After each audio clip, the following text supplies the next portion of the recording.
Call the meeting to order. Please stand for Pledge of Allegiance.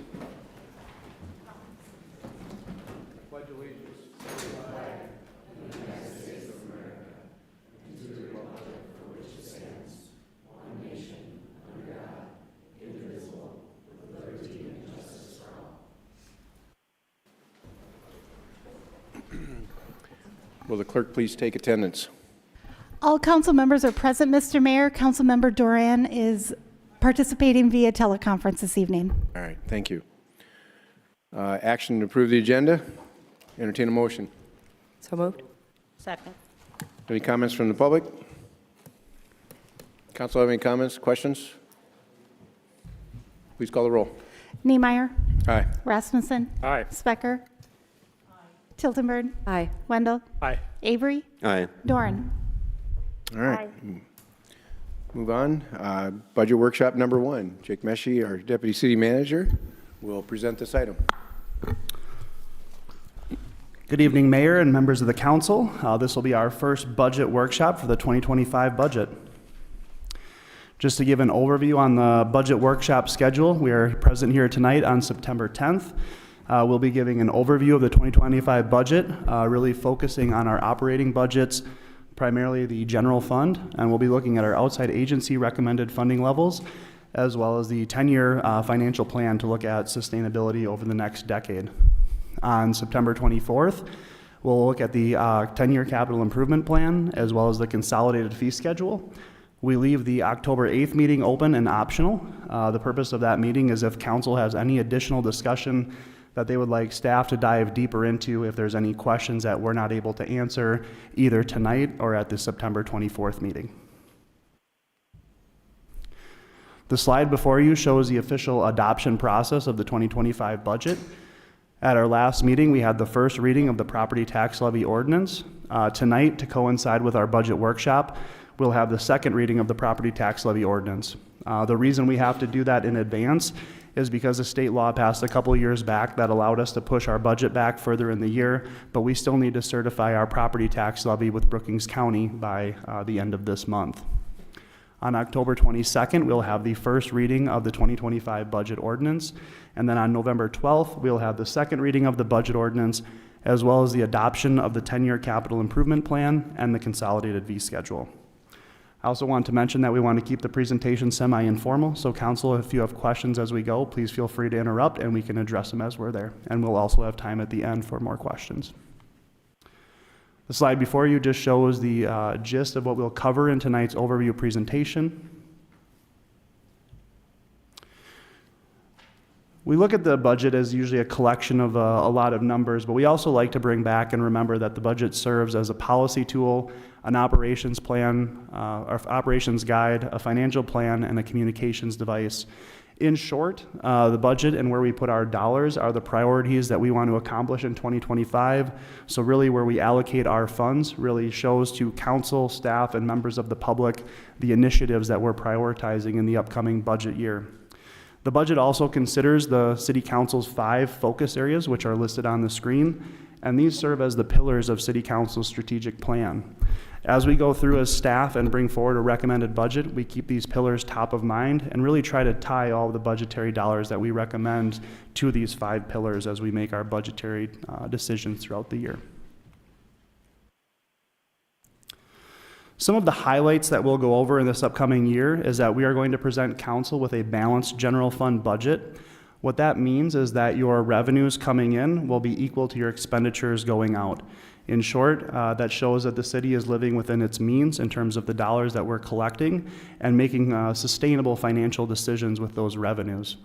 We will show positive sales tax growth year over year. We do have a couple of slides that will go into more detail on our revenue assumptions. We are projecting a $475,000 increase to general fund expenditures from the 2024 adopted budget. That is equal to a 2.2% increase. Primarily that is driven by staffing increases, which are accounted for in the budgetary dollars that we're presenting tonight. Overall, this is a relatively low year-over-year increase, and another reason for that is we had some one-time tax increment financing revenues that came in 2024 that artificially inflated the general fund by several $100,000. I want to note that the budget that we're presenting to council tonight does not consider any financial impact if initiated Measure 28 were to pass in November. Initiated Measure 28 would be repeal on items sold for human consumption.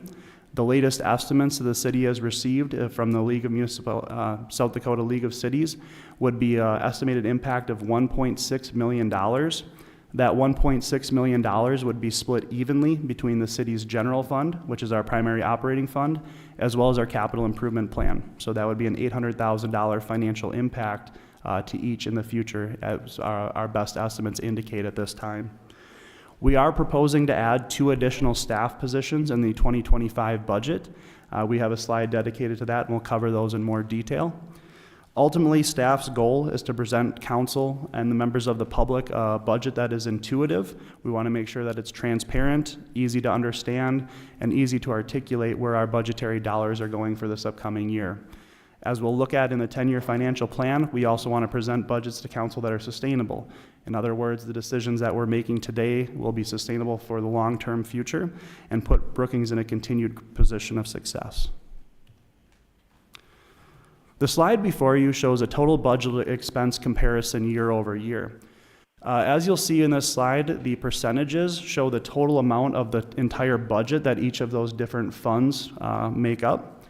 As a reminder, the general fund is your primary operating fund. This is funding your critical service such as police, fire, public works, parks, recreation, and forestry. Your enterprise funds operate more like a business, and those include your solid waste funds, both collections and the landfill, as well as the golf course and the airport. The capital improvement fund is your primary fund that funds one-time capital expenses over $25,000. And then our other category up there is your special revenue, debt service, and tax increment financing funds. Those include funds such as the Dakota Bank Center, your special assessment fund, storm drainage, among others. Highlights to point out within this slide: the total budget from 2025 to 2024 is proposed to increase by $2.5 million, which is the equivalent of a 3.5% year-over-year increase. The primary drivers of that increase are the special revenue, debt service, and tax increment financing portion of the budget. Within that, we are seeing the tax increment financing budgets increasing by about $1.2 million. That is primarily driven by TIF Districts 7 and 11, which are located along 20th Street South or Prairie Hills, and that's driven primarily by increased development that we're seeing in that area, which is increasing the revenues that the city is receiving. The other portion of the increase in the special revenue debt service category is your storm drainage fund. The City Council recently accepted the Stormwater Master Plan, and we have identified a number of projects there within with sustainable revenue sources. So those funds are primarily project-driven and driving those increases. That's about $2 million of the increase. As I mentioned in the previous slide, the general fund is increasing by just under $500,000, and that's primarily driven by staffing increases. The next series of slides we'll get into will show the assumptions that we're making for your primary revenue sources, which include sales tax, property tax, bed, booze, and board, also known as Triple B, as well as the pillow tax or business improvement district bid tax. So for what staff is doing is utilizing 2023 actual revenues as our baseline amount. The reason for that is in 2024, we are seeing an influx of one-time revenues from large projects such as the BMU water treatment plant and the Solventum expansion that is currently underway. So to take a conservative and realistic budgeting approach, staff is using 2023 actuals, which don't include any of those one-time revenue sources. And then we're utilizing 2.2% inflation growth for 2024 and 2025, as that is the number that's provided by the Congressional Budget Office. So to get to this $10.2 million, we're taking 9.71, increasing that by 2.2% for 2024, and another 2.2% for 2025. You'll see that we're also including a $100,000 general fund increase from Brookings Municipal Utilities. The reason for that is the transfer to BMU from the city increases by $50,000 per year. We have an agreement in place with BMU right now to reimburse their sales tax that they're paying on the water treatment plant.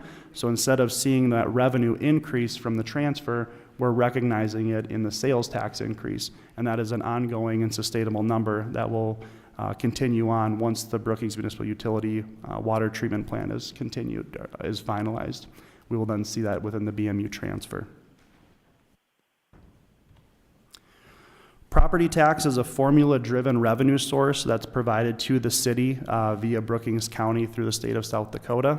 The two components that make up our available property tax increase is the CPI, which is also your inflationary number. State law caps that number at a maximum of 3%. We've been informed by Brookings County that we will be able to increase by the maximum for 2025. And then the other number that makes up the formula is growth within the community, and this can be considered your net new construction number with additional properties coming online within the community. So utilizing that formula, we will be able to increase our property tax levy by a total of just over 5% in 2025, which will bring our total levy that will be up for second reading tonight to $4.2 million. In terms of actual numbers, that would be a total year-over-year increase of about $205,000. On the surface, that does look like a significant number, but in the grand scheme, we must remember our total general fund budget is just under $22 million, and our total budget we're proposing is $72 million. In reality, that's a pretty small increase when we consider the rate of inflation, cost of goods and services, and other items increasing. Next couple of slides we include are just for context to show a little bit more depth about the city's tax mill rate and where the property taxes come from and where they go. So as you'll see, the city's portion of the tax mill rate for the city of Brookings is one of the lowest in the entire state of South Dakota. You'll see that only Spearfish and Watertown are actually lower than us in terms of our municipal tax rate. So we do keep our tax rate low for the city's portion, and we've actually seen that tax rate go down over the last couple of years. The reason being is that we've had more properties come online, and we've also seen the valuation of those properties increase, which then allows that actual rate to decrease. What's important for the public to know is that it's actually a very small percentage of the total property tax that comes to fund the city of Brookings operation. What this slide before you shows that if your home is valued at $350,000, you're going to pay approximately $4,800 in property tax. Of that property tax, over 80% is going to go to the public school district as well as Brookings County. You'll notice that the city receives the smallest portion of the property tax payment, which is equal to 17% of that total payment, or about $800 per year.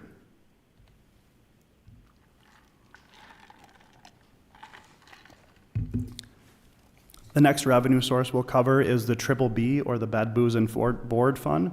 This is a 1% sales tax on those items. We utilize the BBB revenue to primarily fund our outside economic development agencies, such as Brookings Economic Development Corporation, Visit Brookings, Chamber of Commerce, the Dakota Bank Center, and the Research Park at SDSU. As you'll notice, we're utilizing the same growth assumptions that we did for general sales tax. So we're basing this off of our 2023 actuals, 2.2% growth projected for 2024, and then another 2.2% growth for 2025. As of our latest sales tax report, we are currently up 2.3% year over year. So this is a little bit more of a aggressive budgetary estimate, but we still do believe that this is a very achievable budget estimate at the same time. We're trying to get those numbers as close as possible. The next tax that we'll discuss is the pillow tax, or the Business Improvement District tax. As a reminder, this is a $2 per night charge per hotel stay within the city of Brookings. There was an effort a couple of years back in the legislature to try to increase this to 2% as opposed to $2. That way, as the price of hotel rooms per night would increase, this would be a revenue source that would increase with it. That did pass both chambers within the state, but was vetoed by the governor at that time. So right now, we're still at a $2 per night fee for the pillow tax. In 2023, we actually brought in about $262,000 in revenue. Because we had seen good growth and we're modeling off of 2022 numbers and the trend back here, we anticipated that the 2024 budget and actuals would be closer to about $281,000. Unfortunately, those numbers are currently lagging. So city staff, in conjunction with Laura at Visit Brookings, met to try to develop a more reasonable number for pillow tax in 2025. Ultimately, based on where we're at in the year and looking at year-over-year growth, we're projecting $263,000 in pillow tax revenue. What this means in terms of the budget, Visit Brookings, the Convention and Visitors Bureau, is funded between this tax as well as Triple B. So as we project less revenue in pillow tax, they'll be more reliant on Triple B revenue, which does take some funds away from that we're able to provide to other economic development agencies within the community. Can I ask a question? That's me. Councilmember Wendell. Thanks, Mayor. Jake, I know the way we get some of our reports from the state make it challenging to track down revenue sources and timing. Do we have any indication of why we might be seeing decreased pillow tax revenues? Are there certain large events that perhaps didn't happen this year, or occupancy rates down? Not necessarily a specific trend that we can point to. Our occupancy rates have been pretty good overall. There are some exceptions where pillow tax won't necessarily be charged. So if you're term stay situation, you're not going to be able to, you're not charged pillow tax in those areas. So as we see more construction projects in the community, if it's a long-term stay for those individuals, pillow tax isn't charged in those circumstances. So that could be part of the contributing factor. And really another element to consider is that there's only so many hotel rooms within the community. So we had projected continued growth, and instead of that growth, we're really just seeing it more level off. The final comment I would make on pillow tax is that when you look in your budget books for years past, you're going to see that we budget $500,000 in revenue. And you may question, why do we budget so high when we're only bringing in about half of that? The reason being is pillow tax is a unique revenue that we can only collect as much as we budget. So if we think we're going to bring in 263 and we budget 263, and we have a new hotel or something of that nature come online and we actually could have brought in 300, we would still be capped at that 263. So we always budget high in this area just to account for any anomalies, any new hotels that we're not expecting, to make sure that we're able to capture that full amount. Mayor, Councilmember Tilton-Burton. I have an additional question on this, and that is this tax charged to things like Airbnbs or that type of rental as well, or is it just hotel stays? To the best of my understanding, it is not charged to Airbnbs. Another portion of that state law is that it only applies to rentals with a certain number of rooms. So when you're looking at an Airbnb situation, they wouldn't meet that threshold. Any other questions from council? Okay. The next portion of the budget we'll spend a little bit more time on than the others is the general fund. And we typically spend more of our time here because that is your main operating fund for the city of Brookings. As I mentioned, it does fund the vast majority of your staff, as well as the critical services like police, fire, and public works. As I mentioned at the top of the presentation, we are presenting a balanced general fund budget to City Council, which does show $21.9 million of revenues coming in to align with $21.9 million of expenditures going out. Some of the major initiatives we're looking at in the 2025 proposed budget is the addition of 2 staff members. The first staff member that we are proposing to add would be a master mechanic position that would be located in the Streets Division of Public Works. The benefits for adding this position would be reduced downtime for city fleet. It would allow us to expand services internally to the solid waste division and service more of our own equipment in-house. In the future, we would like to expand internal services even further to potentially the police department. As we're able to do more work in-house, that does save dollars in terms of what we're paying in contracted services. And it does allow us to take advantage of reduced labor rates that we pay our staff compared to outside vendors, and we do get better pricing on parts and materials as well. The solid waste division is funding a significant portion of this position and making a transfer into the general fund, with the reason being is that this position would now allow more work to be done on the collection trucks and other equipment that are housed within those enterprise funds. The other position we are proposing to add in the 2025 budget is an associate planner position that would be located in the community development department.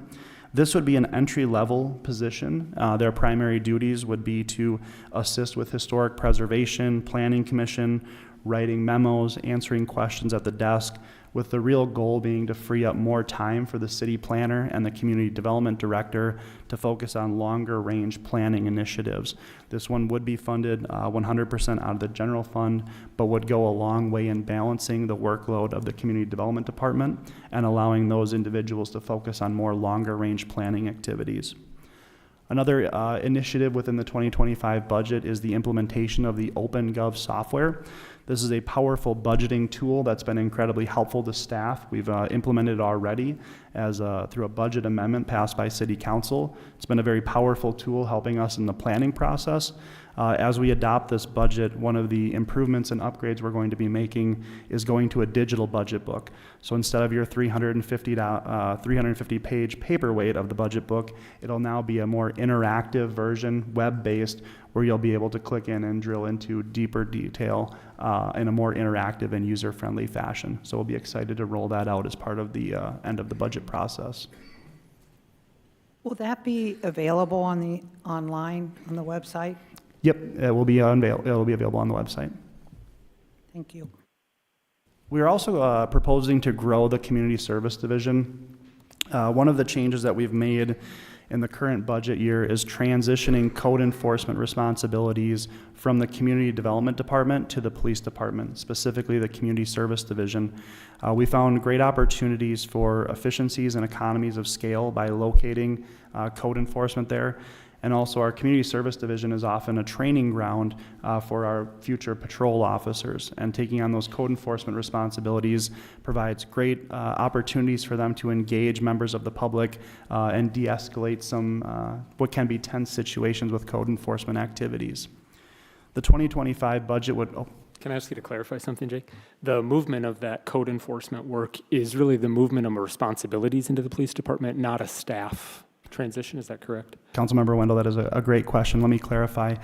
We are transitioning a position within in-house, and that transition has already been completed. So we've already moved one staff member from community development to the police department to account for those additional duties.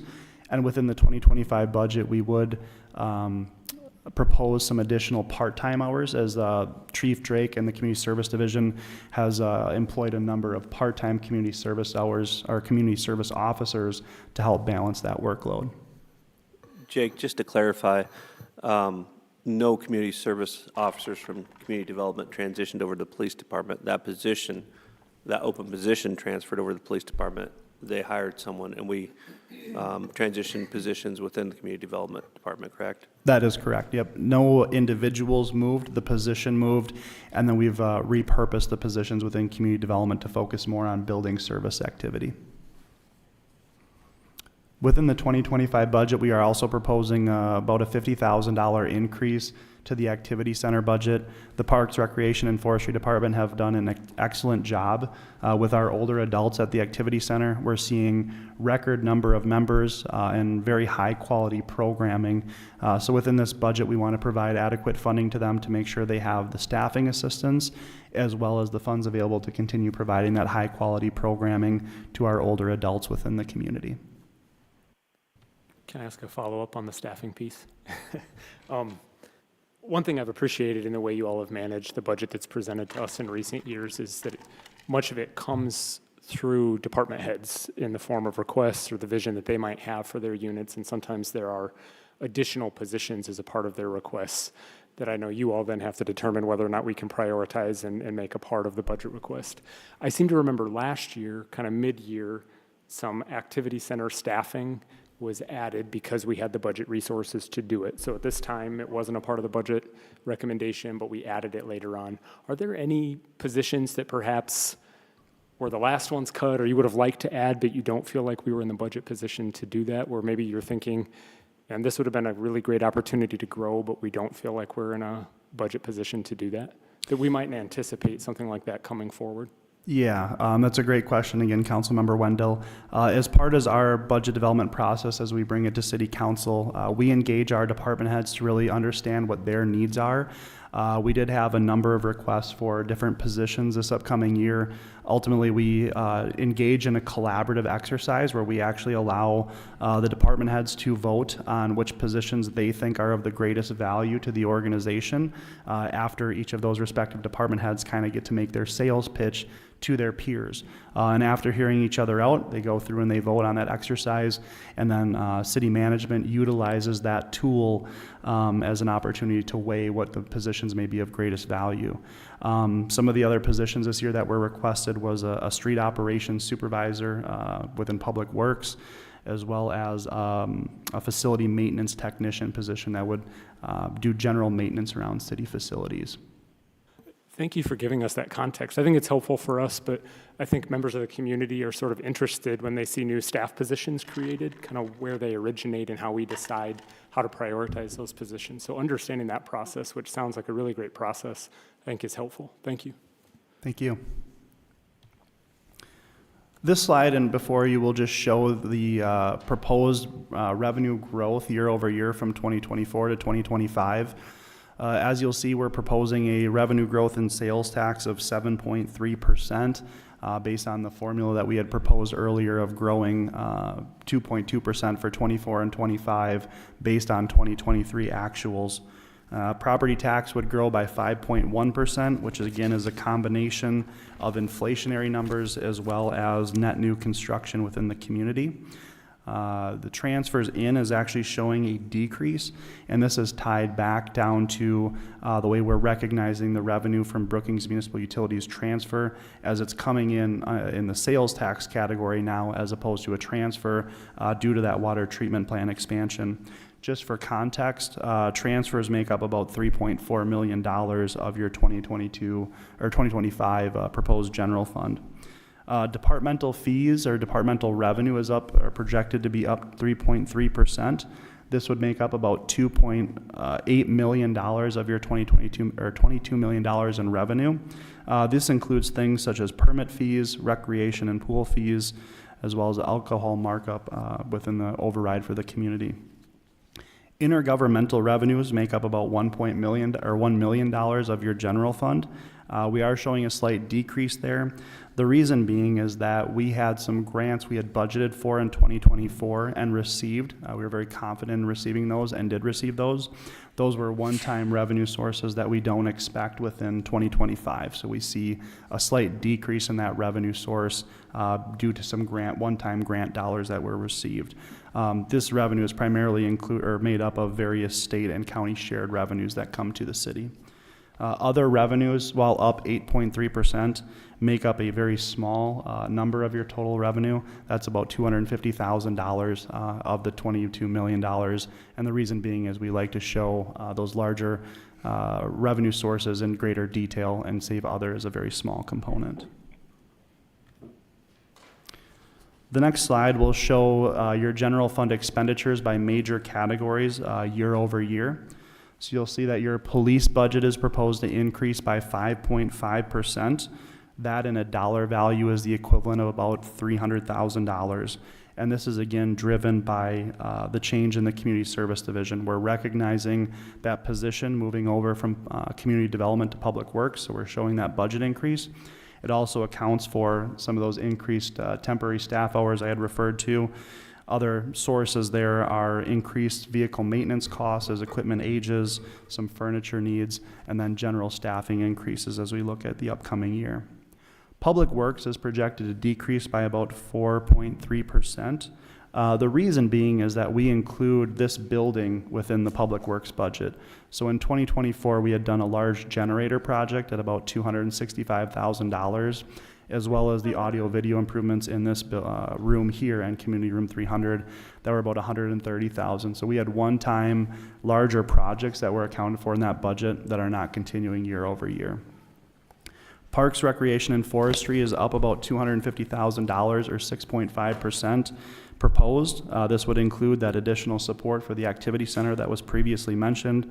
Otherwise, these increased costs would be due to inflation, staffing, and then vehicle and equipment maintenance costs rising.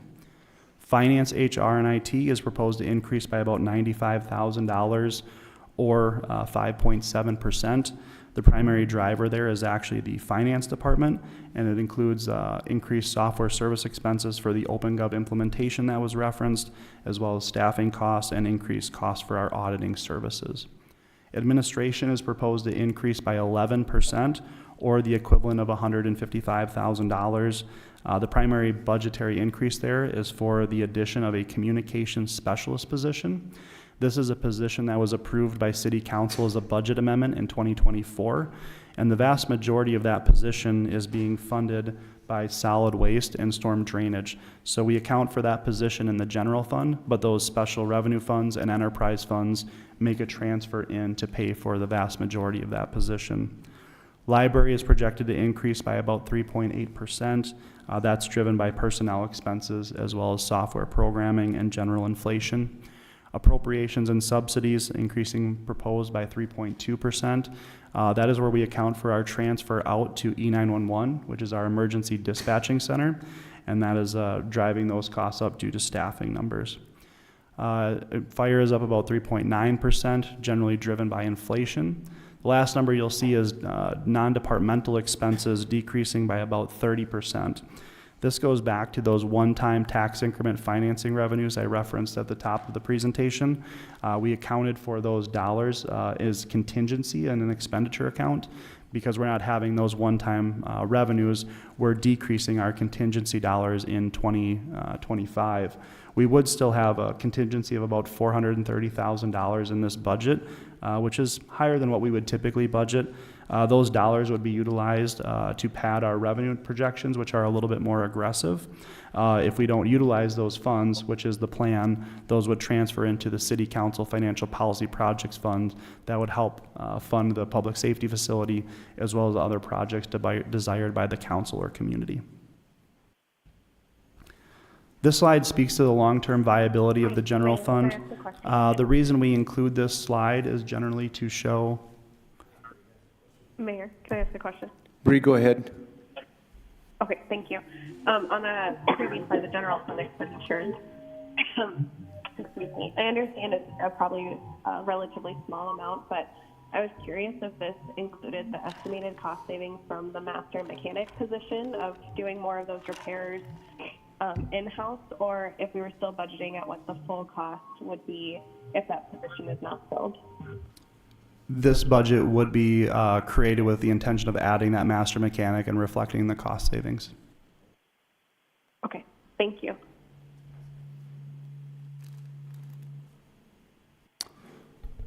This slide here shows the 10-year long-term financial plan for the general fund.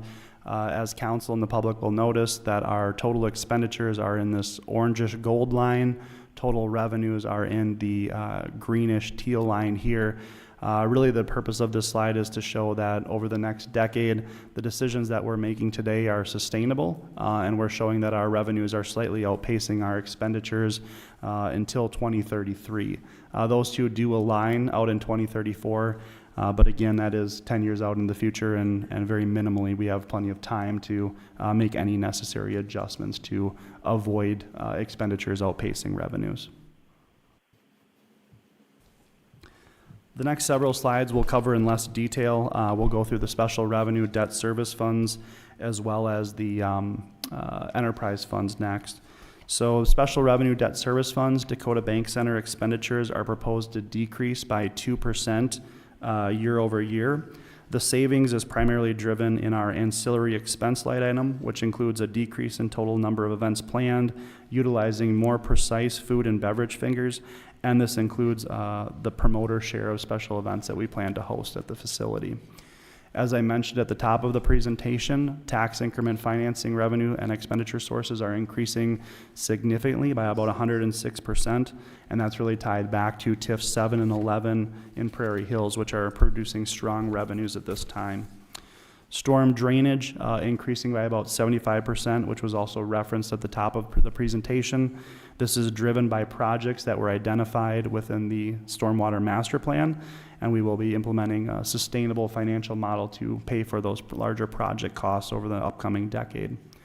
Triple B is anticipated to increase by about 13.3% year over year, and that's based on the revenues that we are receiving continuing to increase there as well. E911, as mentioned in the appropriations and subsidies expense, this is driven primarily by personnel services as well as equipment maintenance costs that are increasing in that facility. Business Improvement District is decreasing by 5.9%, and that's a reflection of our revenue anticipated to decrease year over year. So we're just going to utilize as many funds as we receive there. Special assessment and library are both flat year over year. These are their special revenue components. On the special assessment, we fund sidewalk, alley maintenance out of that at a base number. If we have a special project year over year, then you'll see that number fluctuate. But no special projects from '24, no special projects planned for '25, so that is flat year over year. Your public art fund is a formula that's driven based on the expenditures in our capital improvement plan. It's 1% of eligible expenditures, so that increase is really driven by increased expenses on the capital side. This would include a $100,000 transfer into the public art fund in 2025 based on that formula. Next slide is our enterprise fund slide. As you'll see, this slide is a little different. Gold is our revenues, and then green is our expenses. So really showing any discrepancies between the money coming in versus the dollars going out. The first note I'll provide and we'll cover is our liquor fund, which is driven by our Brookings Municipal Liquor Store. The Brookings Municipal Liquor Store will transfer out $587,000 within the 2025 budget. $387,000 from the liquor fund would be transferred to the general fund, which helps support our core services such as police, fire, and parks, recreation, and forestry. $100,000 would be transferred from the liquor fund to Edgebrook Golf Course to offset some of their operational expenses. And then $100,000 of reserves or contributed capital, as you'll see here, would be transferred into the Brookings Scholarship Program, with $80,000 going to South Dakota State University to help local students with scholarships, as well as $20,000 going to local technical schools to help our local students with scholarships. On the solid waste landfill side, you'll see that our expenses are far outpacing our revenues. The reason for that being is we're implementing projects that were identified in the solid waste master plan, and we're utilizing about $3.3 million of reserves to fund those improvements. Some of those large projects include a leachate force main construction, a dozer replacement, parking lot maintenance, and compost screener. As part of that solid waste master plan, a sustainable financial model was identified to ensure that our revenues and uses of reserves are sustainable to meet the needs that have been identified within our solid waste department. On the collection side, you'll see that we're utilizing about $330,000 of reserves that will be utilized to fund a route optimization study, which will make sure that our drivers are utilizing the most efficient routes within the community, as well as funding the replacement of a solid waste collection truck that has reached the end of its useful life. The airport is showing a balanced budget, but it is balanced with a $250,000 transfer from the solid waste fund for operating purposes, and a $100,000 transfer from the capital improvement plan for capital projects. Large capital projects in the airport for next year would include the potential purchase of a large piece of snow removal equipment, as well as some more modest upgrades to the terminal at the facility. The golf course would be showing a small $30,000 surplus next year in revenue. That surplus is made possible by the $100,000 transfer from the liquor store, and that surplus is used to build a small capital reserve at the golf course, so it is less reliant on our capital fund to make capital repairs. We are planning about $250,000 of capital projects next year to include equipment replacement, as well as adding additional additional cart path at the facility. The last enterprise fund that we have is the R&T Center. This is the facility located across the street from the Dakota Bank Center. This facility does operate, or is projected to operate, at a small $45,000 surplus. Those surplus dollars also go into the general fund to help offset our operations. The last portion of this presentation will focus on our outside agency funding recommendation for '25, both from the general fund as well as our other funds that we have to cover. I want to note that all of our outside agency applications and reports have been received on time and in a satisfactory manner. The Humane Society budget at $50,000 is a budgeted / not to exceed number. What we end up funding the Humane Society is based off of a formula based on the services that they provide to the city. The Brookings School District, the Arts Council, and the community band requests and recommended funding amounts are consistent with what the city has provided to these entities or previous.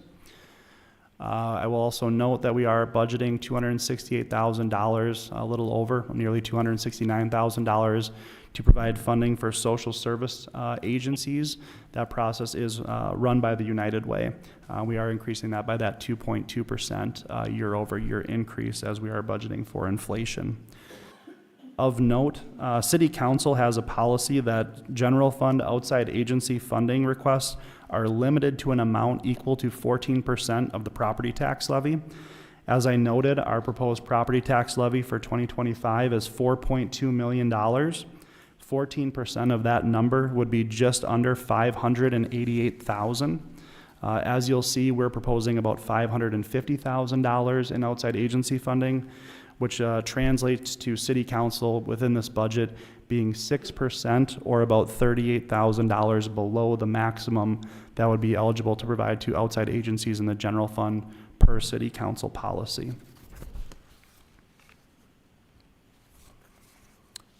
The last slide we have looks at our other outside agencies that we fund from the BBB, or that Bed, Booze, and Board Fund, the Capital Improvement Plan, as well as the bid tax or pillow tax.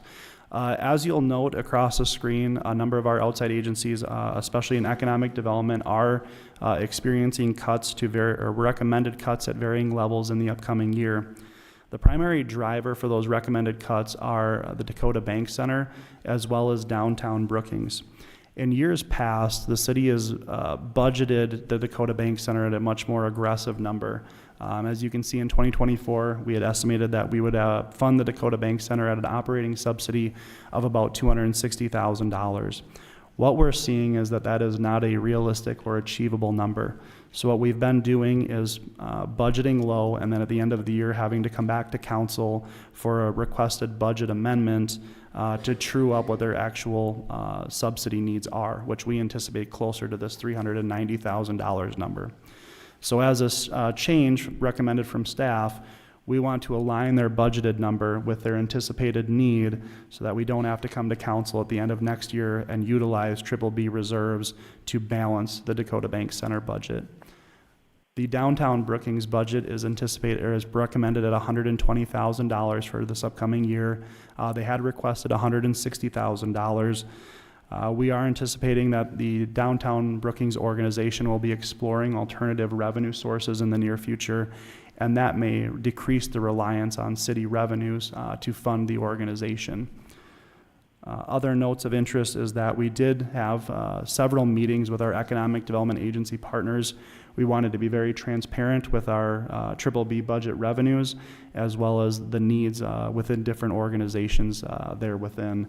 And we did take in their feedback and their consideration as we were bringing forward this recommended budget for City Council consideration. A couple of other quick notes as you look through the different outside agencies in this request. The Student Visitor Promotion Fund does go to SDSU, and that's really geared at keeping more students on campus on the weekends. They typically ask for about $50,000 per year, and our practice has been to identify how much money they plan to carry over from one year to the next, and then recommend a supplemental contribution to get them back up to $50,000. The SDSU Visitor Promotion Fund has done an excellent job of encouraging local events, and we anticipate that they're going to utilize nearly all of their $50,000 allocation. So this upcoming year, we are recommending to fund them at about $45,000 with the goal of getting them back up to that $50,000 number for 2025. The Brookings Health System and the SDSU Performing Arts Center, those are obligations that City Council had committed to in years past. Those are both funded through the Capital Improvement Plan, and both of those commitments and funding requirements will drop off in 2027. So we do have the 25, 26, and 27 budgets to continue making those payments that the city has been obligated to via resolution. And with that, it concludes my formal presentation, and I'd be happy to stand for any questions. I just want to publicly thank Jake and Ashley for leading this budget process, and the department heads for being fiscally prudent in their requests and being a part of the process, but also the outside agencies who helped to bring you a balanced budget, both with the economic development funds, general fund, and the overall budget in general. So thank you. Any questions from council? Comments? Councilmember Wendell. Thank you, Mayor. Jake, my question is about the Dakota Bank Center subsidy on slide 23. We went through a new management contract in the last couple of years, and you'll have to remind me whether or not there were some assurances made through that process of what our expected subsidy would be year over year by this point, and whether or not we're hitting those marks. It sounds like they're needing more city resources than we had hoped year over year. Was that something that we anticipated, or is this taking us by some surprise?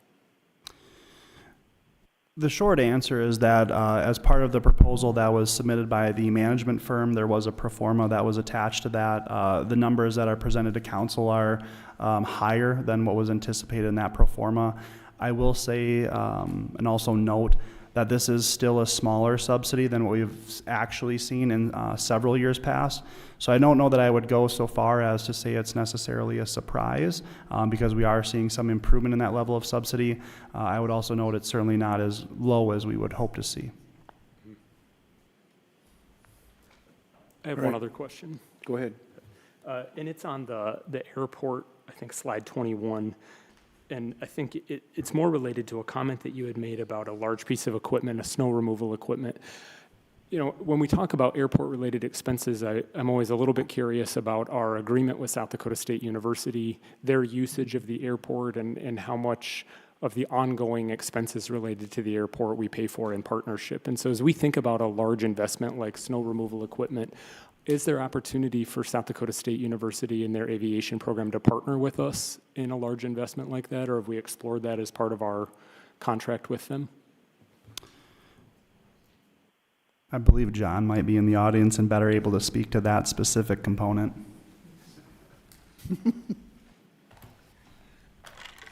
Good afternoon, John Thompson, Public Works. Councilman Wendell, the large snow removal equipment would be an FAA grant. It would be probably, I think it's either a 90-10 or a 20-80-20 grant on that. We, other than the hangar leases with SDSU, we have no real contract with them other than what we would do with any other private aircraft owner. And we're still working on that. That'd be a future thing still to work on. So. All right. With that, we'll move on to the next.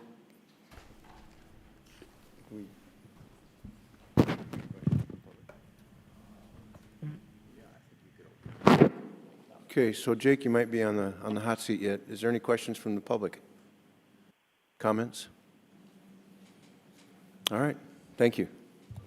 Next item on the agenda is open forum. Is there any member of the public who wishes to address the council on an item that's not on tonight's agenda?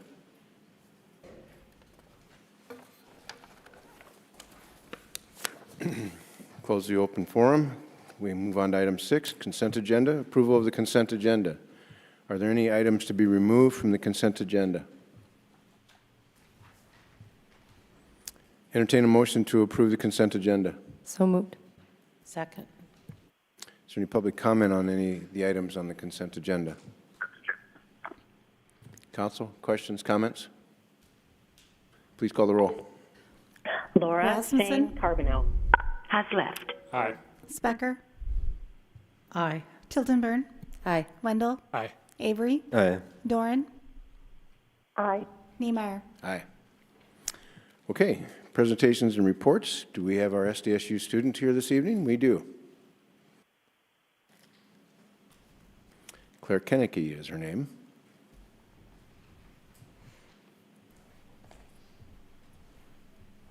Good evening, everyone. It's been a busy couple weeks now that school is back fully in session. As you guys have probably noticed, last week was One Day for State, so the SDSU Foundation raised over $2.3 million to help students across campus building maintenance, repairs, athletics, everything like that. Excitingly, SJSU Students Association had a platform this year, so we were able to raise some money we're not exactly sure what we're going to use it for yet, but we're looking at something that will benefit all of our senators on Senate that spend so much time and put in so much hard work for the students. So we're excited about that. Other than that, our first Senate meeting was last night. So I'm excited to see what people bring this year, what legislation we pass. Other than that, President Peterson and Vice President Bentz have been in conversations with Brookings Area Transit, Beta, to offer rides to students to help solve some of our transportation issues for students on campus and in the community. Originally, Beta proposed a contract to provide $2 rides to students throughout the community, but upon further research, we found that they were actually offering that to everyone if they booked online. So we kind of pivoted and started promoting that instead, as we didn't feel, as of right now, well, previously, Beta didn't feel that monetary compensation would be necessary for these $2 rides for students, but we weren't sure if that was going to be needed in the future, and we didn't want to enter into anything that we didn't have a sustained revenue source. So pivoted, we are currently promoting the $2 student rides if they book online, and instead we've entered into conversations with Brookings Area Chamber and Beta to hopefully help produce an app that students and community members can use. Right now they have an online platform, but it's not quite an app. I guess you have to add it to your home screen, and students have had trouble with that in the past. So we're hoping that helps solve some of that confusion and really makes Beta more accessible to students and community members. So those are the two things I have. I'll stand by for any questions. Thank you, Claire. Any questions from council? Comments? Thank you, Claire. Thank you. And then ex officio reports, BMU. Bonnie? Okay. The majority of the board meeting yesterday was to discuss, go over capital improvement plans for 2025 and look at proposed rate changes to cover the cost of those improvements. And right now, there's no electric rate increase proposed for 2025, and this is the 6th year of no increase. However, there will likely be an increase in 2026 due to projected wholesale power cost increases. Currently, Brookings obtains its power from the Western Area Power Administration, or WAPA, and from Missouri River Energy Services. The Brookings 2024 electric rates are actually less than other comparable cities. There's no rate increase plan for telephone charges. The 2024 residential rates are less than or equal to comparable cities. There will be a 5% average overall rate increase is being proposed for 2025 to cover maintenance and improvements that are needed in the wastewater plant, and the 2024 rates are slightly higher than comparable cities. A 5% rate increase in water is being proposed for the average residential user in 2025 due to major expenditures for the construction of the new water plant and necessary piping projects. In 2024, water rates are close or average to comparable cities. The BMU also discussed the Main Stem Water Project, and this will be coming to council at some point. It is similar to the Lewis and Clark Water Project, and essentially what it does will secure water rights to the Missouri River for South Dakota communities. It's a long-term water project, perhaps 20 years out, but they're setting it up now. Although Brookings currently obtains its water from the aquifers, being involved with the Main Stem Water Project would allow the city to diversify its sources and may be important in future years. So there was some discussion about that. Also, just a reminder, BMU board meetings are open to the public and are held the second Monday of each month from 1 to 5 at the BMU offices on Western Avenue. So that's all. All right, thanks, Bonnie. Andrew, you have a report for the hospital? I do. The Brookings Health Board met a couple weeks ago Couple items of highlights are they are currently working on a new marketing plan, or I believe part of it has already started, to highlight the services and the quality of services that they offer to the community, as well as recruit workforce, so trying to get folks to come work at the Brookings Health System. The board reviewed some site plans and renderings of the Yorkshire Medical Building. I'm just kind of looking at what that's going to look like, both from the outside and the inside. Looks like it's going to be a really nice facility. Their board, their administrative board reviewed their bylaws and are looking to make sure they're in line with the city's ordinances in terms of ex officio appointments, just making sure that their timelines for recommendations are matching up with the city's timeline for ex officio reports. And then just an interesting discussion that the board had that I thought was interesting. They discussed industry trends in using artificial intelligence in healthcare and what that's kind of looking like across the country in ways different hospitals are utilizing this new technology. That's all I've got. Thanks, Andrew. Anybody got any questions for Bonnie or Andrew on the items? All right, we have no contracts or change orders this evening. We have no first readings. On to item 10, second readings and public hearings, item 10A. A tabled item, public hearing and action on ordinance 24-024, an ordinance to permit by conditional use permit townhouses on blocks 3A and 4 in Northern Plains Edition. I entertain a motion to remove this from the table. Second. It's been moved and seconded, and Ryan Miller will present this item, our city planner. Good evening, Mayor and members of the council. Ordinance 2424 is a table item from the August 13th City Council meeting. It is for conditional use permit for townhomes on Northern Plains Edition.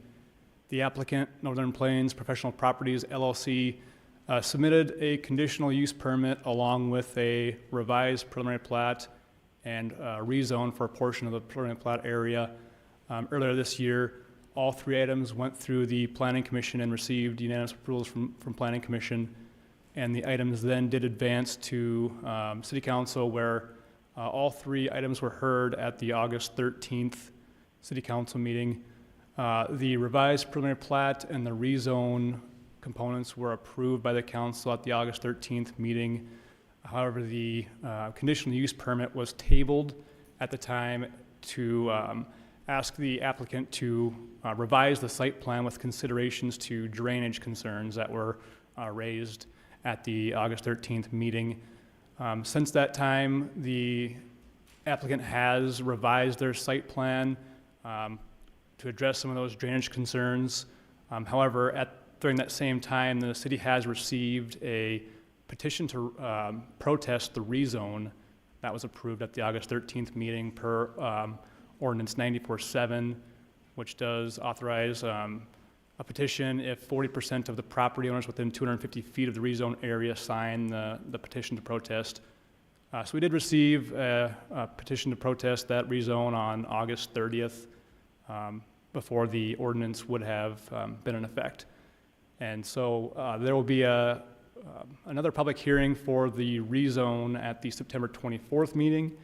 And because of that, staff is recommending to once again table the conditional use permit to the September 24th meeting as well to coincide with the rehearing of the rezone. And with that, I'll stand for any questions. Okay, so I jumped ahead to have you up there. We really should have had a motion, or to vote on the motion to take it off the table. And so let's call the roll on that first. Specker. Aye. Tilton-Burn. Aye. Wendell. Aye. Avery. Aye. Doran. Aye. Niemeyer. Aye. Rasmussen. Aye.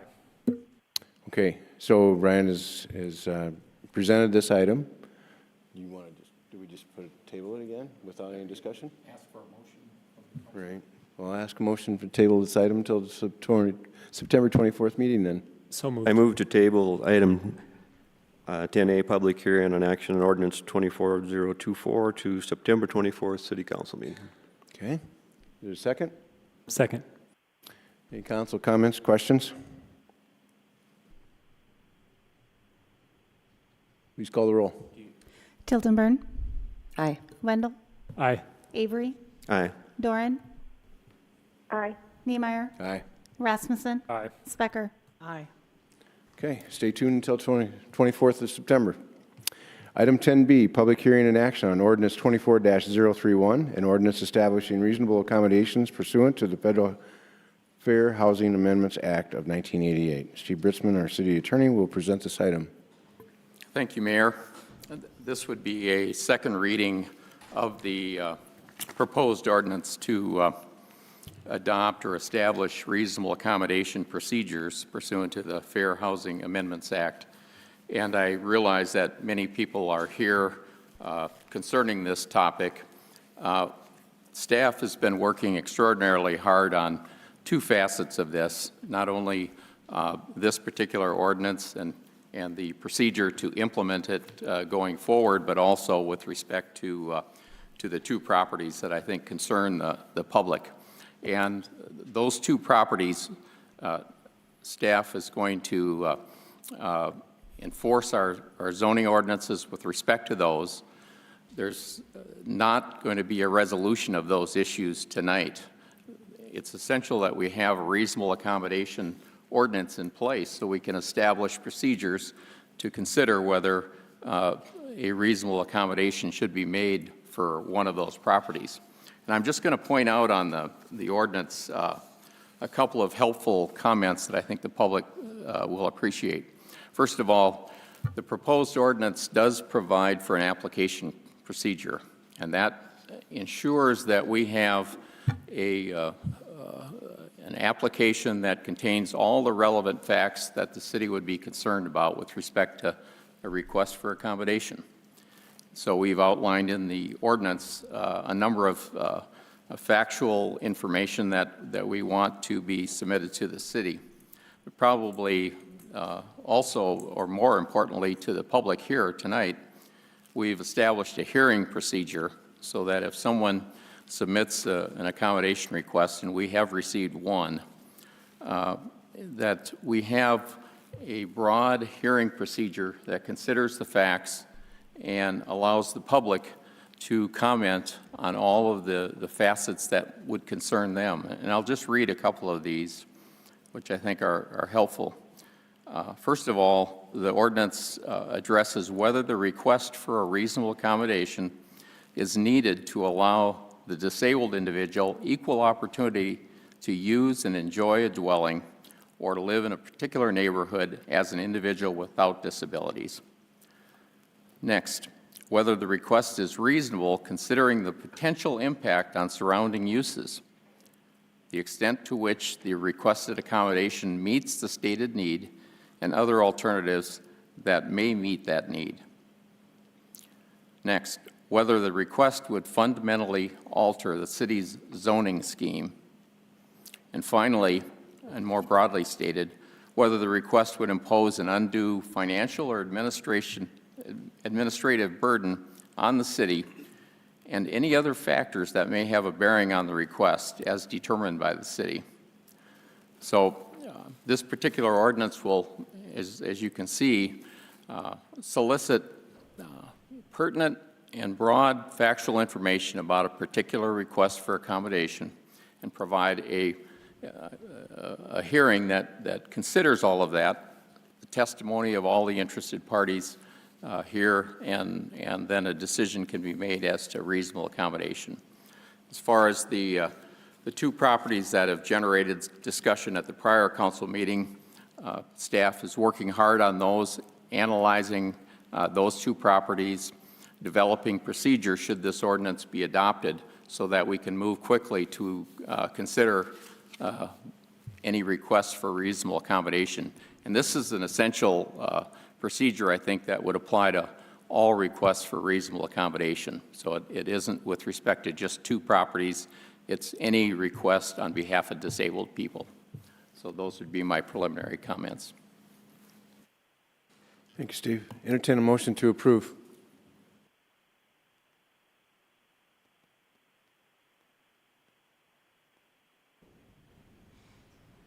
I'll move to approve for discussion's sake.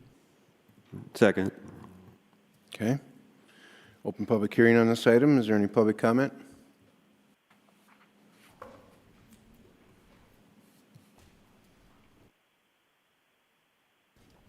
Hi, Cara Bianchi-Rossi.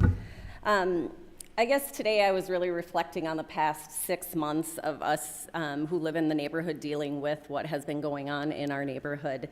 And I am just reflecting on all the time and energy, not only myself and all of you have actually wasted when this could have been stopped from day one. We have a zoning ordinance that is in place, and that was never enforced. These people have been living here illegally and allowed to live here illegally for 6 months, and nobody has enforced our current zoning ordinance.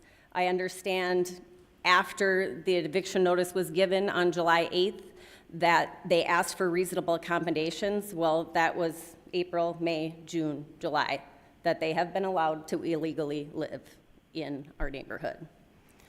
I ask that the zoning ordinance, and I have spoke to all of you about this, that the 1,000 feet is because the two that are already in place right now are only 1,200 feet apart.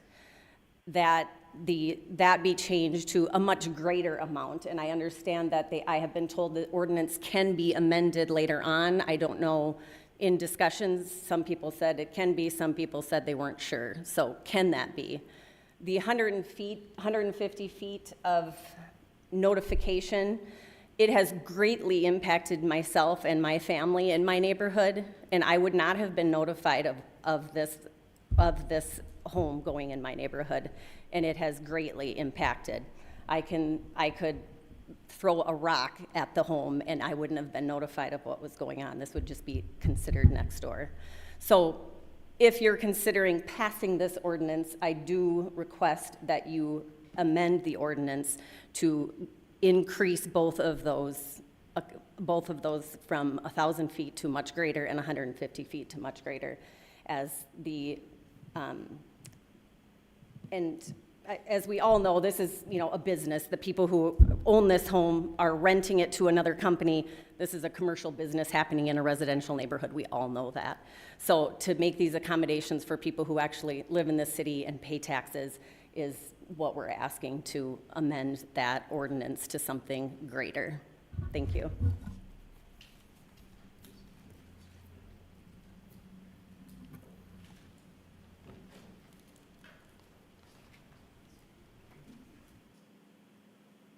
Good evening. Tom Bozade.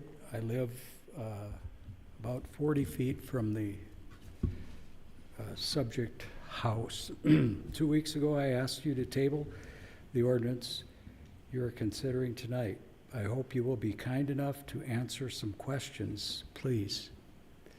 Can I address some questions?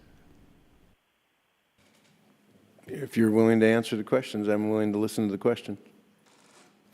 I'll consider them. Okay. Did the owner come to the city and apply for a license and have a rental property to have a rental property in the city of Brookings? And and before that the city notified him he needed to? And what was the last part? Did he apply for a license before the city informed him he needed a license? I don't believe so. Okay. If the answer is no, when the city was alerted, what action was taken? When and by what department, if any action was taken? Surely the owner was aware of his responsibility, as I believe he is an attorney. Is that correct? That's correct. And wouldn't he be held to a higher standard?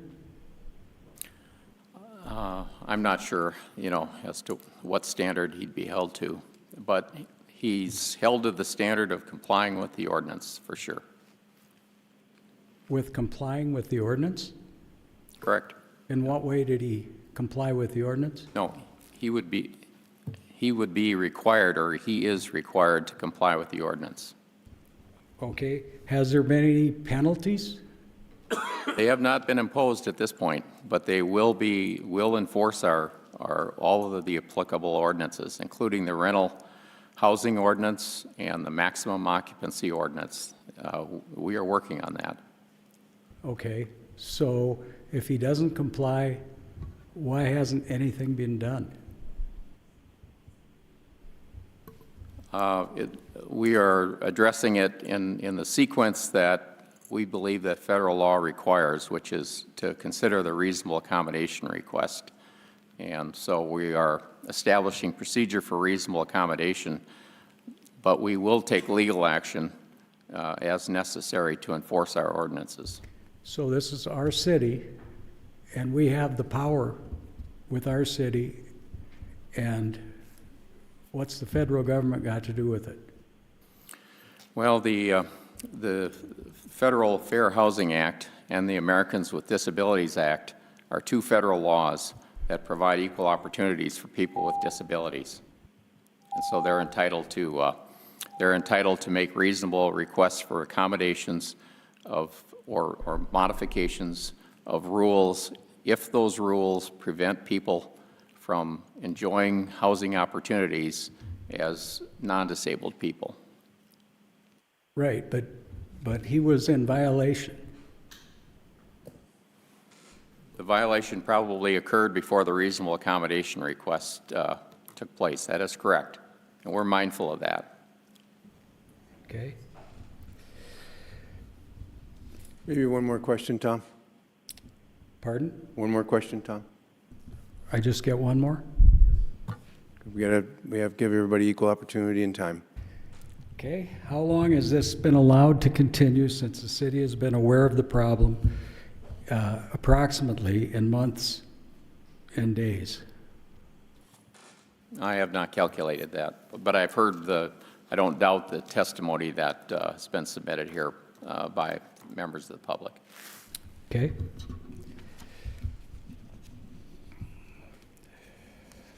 Thank you, Tom. That was your last question. That's my line of questioning, yes. Do I still have some time? Well, no, you ran out of your 3 minutes. I know you asked some questions, and so I don't know how you want to do this. Anybody else on council want to weigh in on this? Well, I think it'd be appropriate to ask for other comment. Please. Thanks, Tom. From the public, yeah. Yep.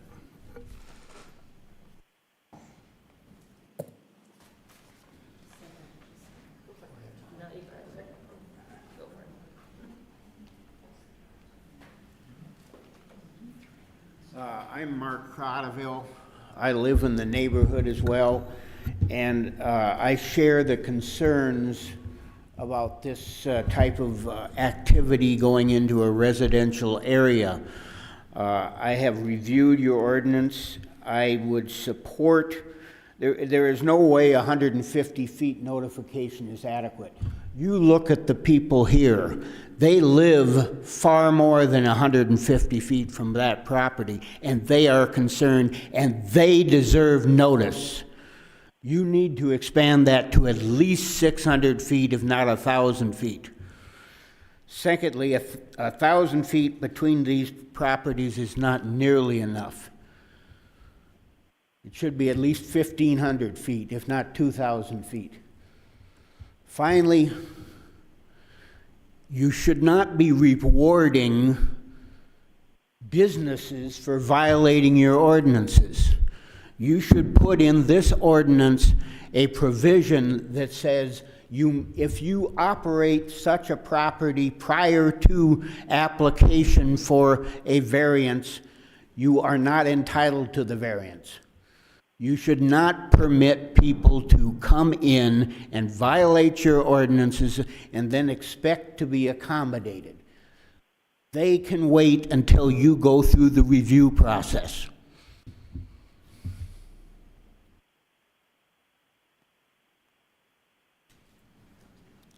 Any other comments, please?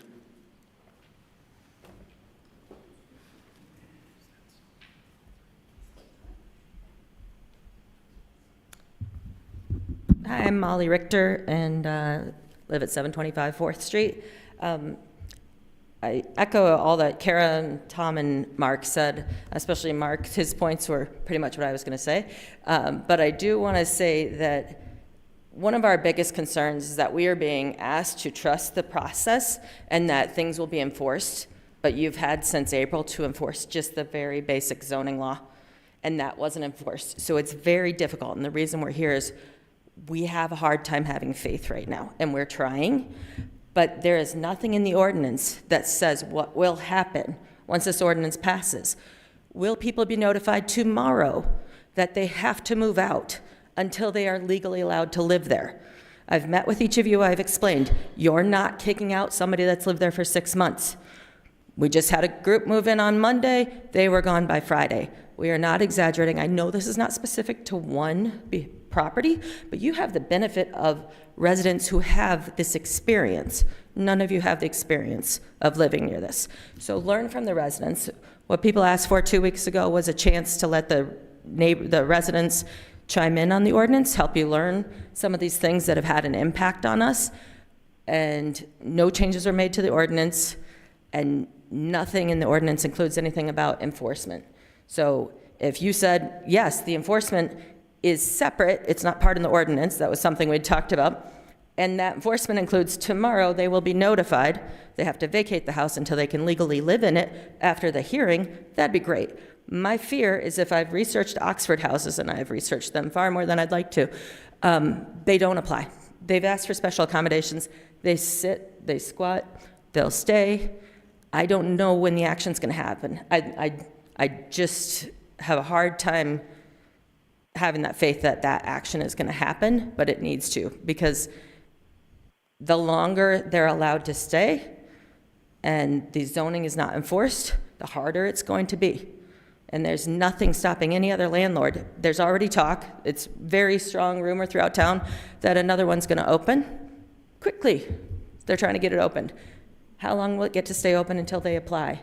I just ask that the board consider all of these things that are impacted by this ordinance and impacting the residents. Thanks. If I can, Steve, can you clarify if council approves ordinance tonight as presented, what the timeline is for implementation of this ordinance?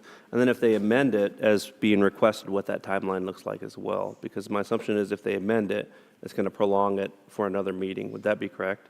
That's correct. We'd have to have another reading if we make an amendment tonight, because 2 readings would be required for amendments that are presented during the council meeting.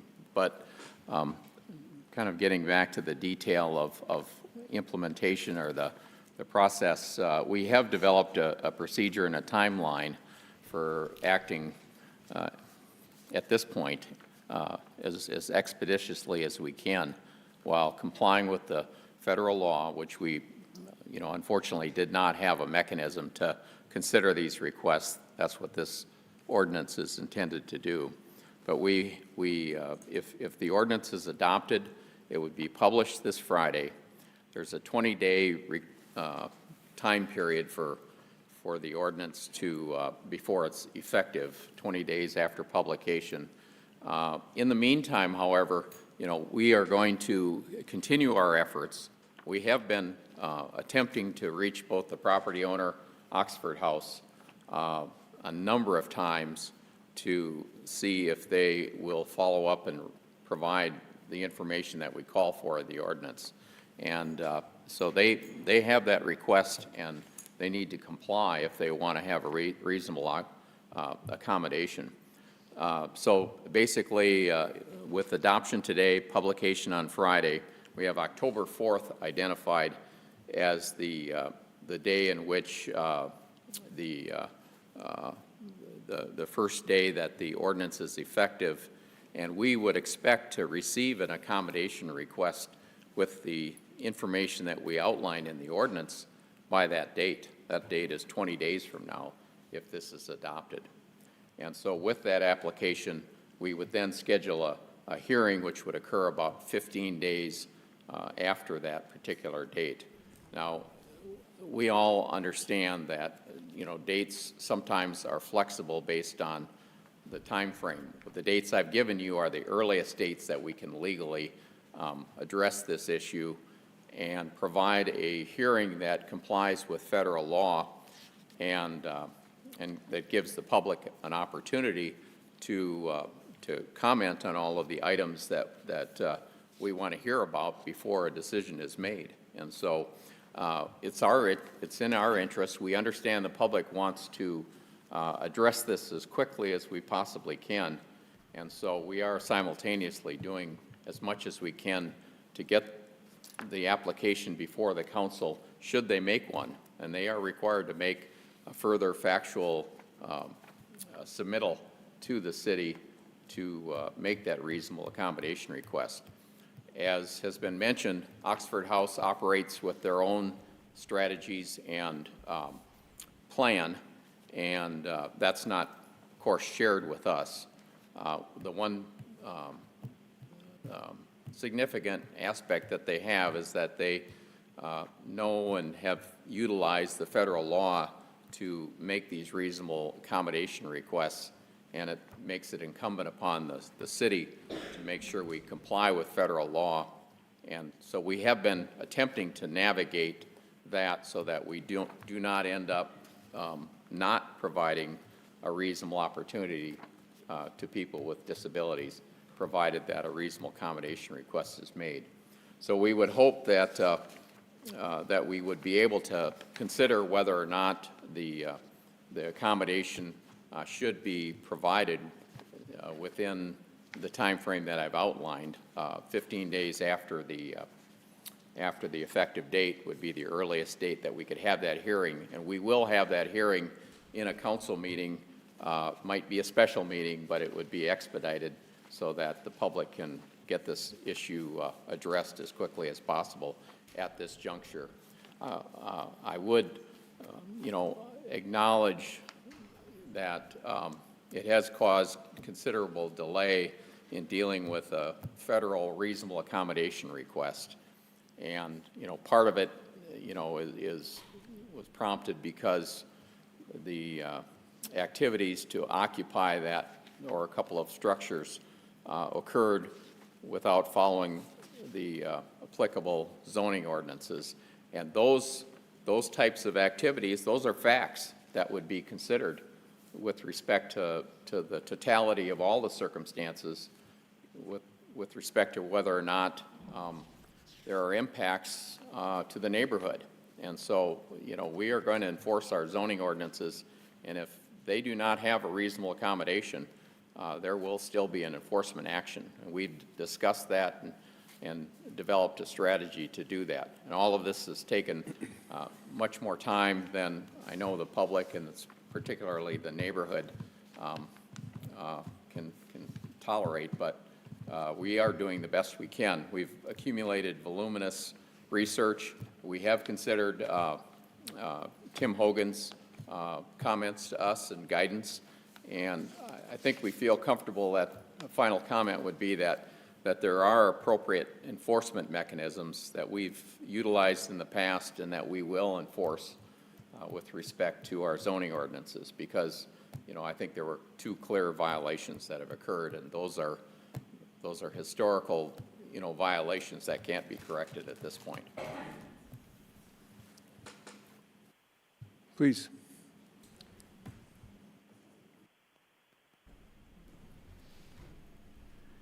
Nancy Flynn, 711 4th Street. Just a moment. Okay, I want to make a quick look that this is a neighborhood that is used to standing up and preserving our historical district. We have fought to keep the 1921 building, and we have fought to keep a couple of rental homes in the place because we did not want a county parking lot. So these are people that you want working with you and will help you get this stuff through.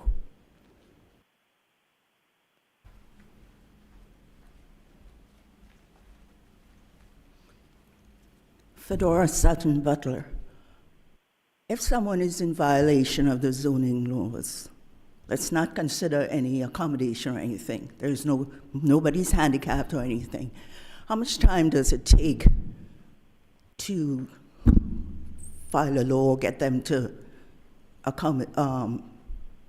concur with the law, and how much time does that take? If they voluntarily comply with respect to a complaint that we might file, it can happen fairly quickly. They would be required to appear in court and answer to the violation.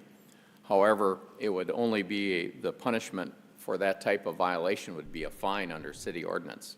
And However, to bring them into compliance requires a civil lawsuit, basically, if they're not willing to comply with our ordinances. That doesn't happen very often. Are they unwilling to comply? I would say that they believe that the federal law allows them to suspend the enforcement of an ordinance if they've made a reasonable accommodation request until that reasonable accommodation request is considered by the governing body or by the city council. It's independent of what they consider. What are the rules? I mean, what has to be done is they have failed. Waiting for them to take advantage of the federal law, to me, is actually preventing this from happening. And I would actually suggest that you be in touch with the federal government, because the rules are not supposed to be used to bypass the rules of the city.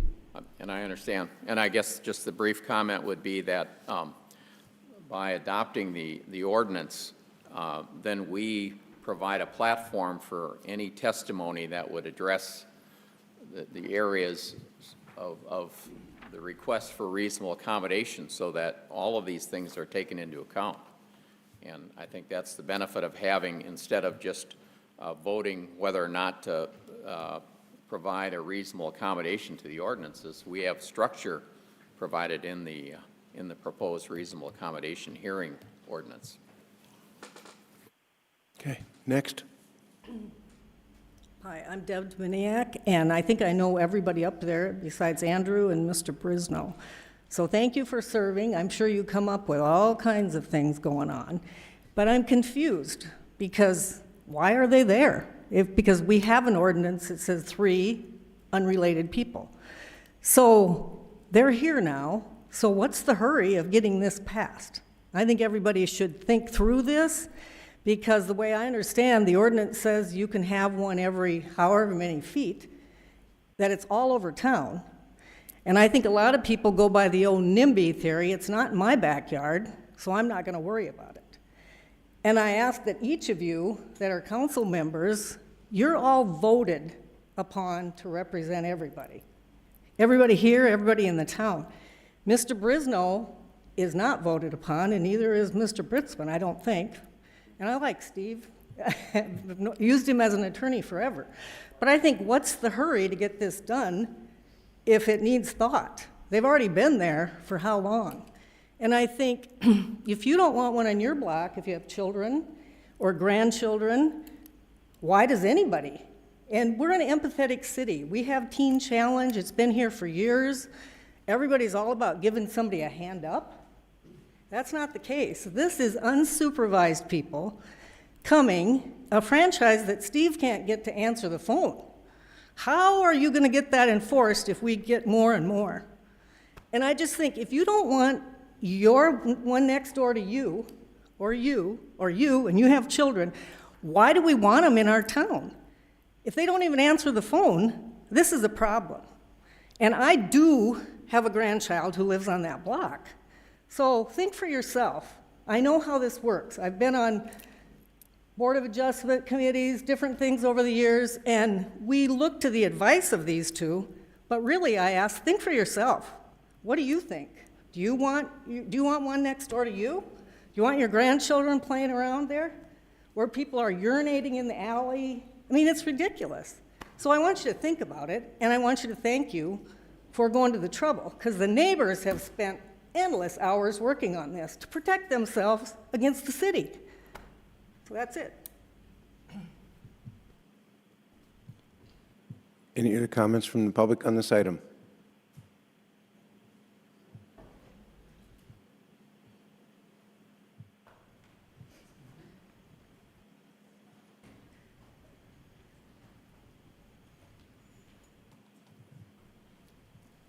Doug Oster, I'm a resident of Brookings. I just want to make a general comment on this particular situation. In a former life, I was also a councilman and a mayor and so on in another community. We fought some of these same things. And I found out that the term reasonable accommodation is a very wide open, vague term. And I also found out that a lot of people will tell you the federal government says you got to do this. They say you got to do that. Well, I just remember the time that they came into our city office and told us that we did not have a counter that was accommodating to the handicap because it was not at wheelchair level, and that we had to have a new counter built. So I did some research. In fact, I had to be out in Baltimore for another meeting, so I just jumped on the train, went over to Washington, D.C., and find out what the rule was. I found out that all we had to do was pound a nail in the front of the counter and hang a clipboard on it. That was reasonable accommodation. So we need to really find out what are we really required to do before we jump into all these things.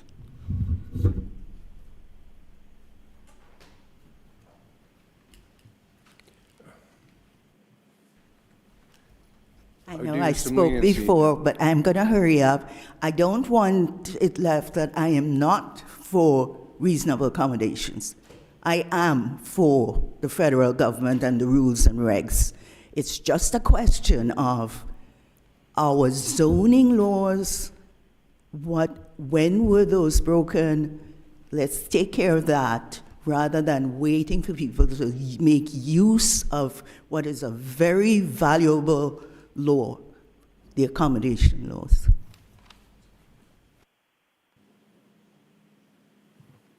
Any other public comments on this item? Close the public hearing on this. Comments from council? Questions? Councilmember Wendell? Thank you, Mayor. And I have lots of thoughts and questions. I'll try to organize them, and you may have to come back to me. I'm struggling with this one because I certainly have modifications that I would want to recommend to the ordinance as written. I have some items that I would recommend we consider as amendments.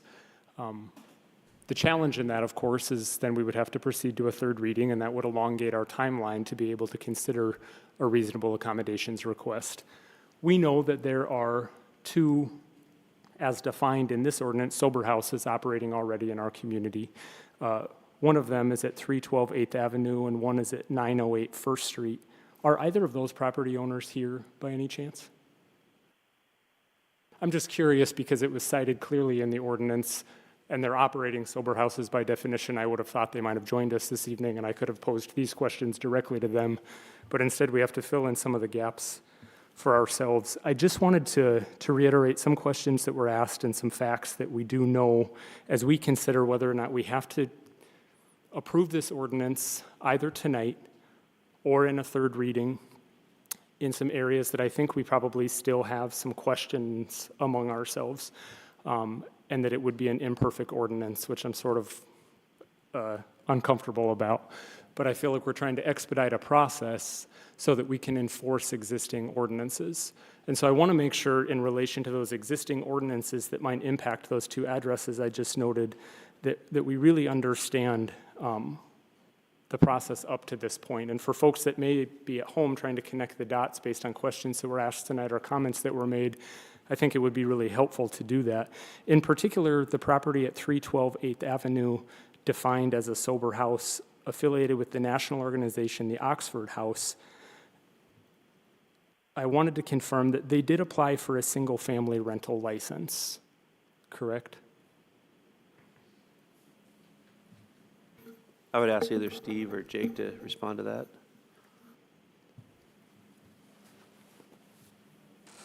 I believe they have, yes. And they were denied a single-family rental license? That would be correct. So they do not currently hold a rental license? Right. I think we all know that there are renters living in that property. Certainly we witnessed them. I'm not in that house, but I know there are people living there. And according to the Oxford House website, they're advertising that property as having an occupancy of 7. And so we have reason to believe that they are housing up to 7 people at 312 8th Avenue. And it says that that property was chartered on March 15th, 2024, before they applied for a single-family rental license and then were denied that single-family rental license. They've been renting up to 7 people at a time throughout the summer. We then requested that they vacate or apply for a conditional use permit on June 1st, correct? And we asked for their compliance or a submission of a conditional use permit by July 1st, is that correct? I don't have the date, but I do know that community development has been working with them in terms of bringing them into compliance. I think what I'm trying to illustrate is that we've tangled these two issues together. And so I'm feeling pressure to make modifications to the ordinance before us so that we can act on it after a third hearing in a couple of weeks. Because I feel like we absolutely have got to get, in particular, one property to abide by our existing ordinances. By passing what I believe is an imperfect ordinance that even tonight, if we were to make modifications to, I wouldn't feel confident with the language we'd be using or the numbers we might be attaching. And so I'm really left struggling with what is preventing us from enforcing our occupancy at this property right now, given that we know there should be 0 people living there, but at a maximum 3 people living there.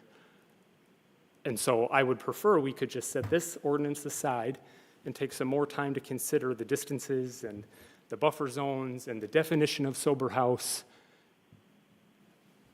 and take head on the occupancy issue that we know exists there. And the last note I would make about that in reference to the Oxford House, according to their own website, they say that in order to operate as an Oxford House, a property owner must abide by all local zoning laws and ordinances, which we know that this particular Oxford House has not done for months. And so I'm curious whether or not the Oxford House would continue to endorse this property, given that they know they've been flouting local zoning laws, which is in a direct contradiction to their definition of their Oxford House standards. So I'm uncomfortable with this ordinance. I'm feeling pressure to pass it so that we can rule on our existing rental occupancy ordinance. And I would just ask that we enforce that occupancy ordinance right now and then deal with this ordinance with a little more breathing room.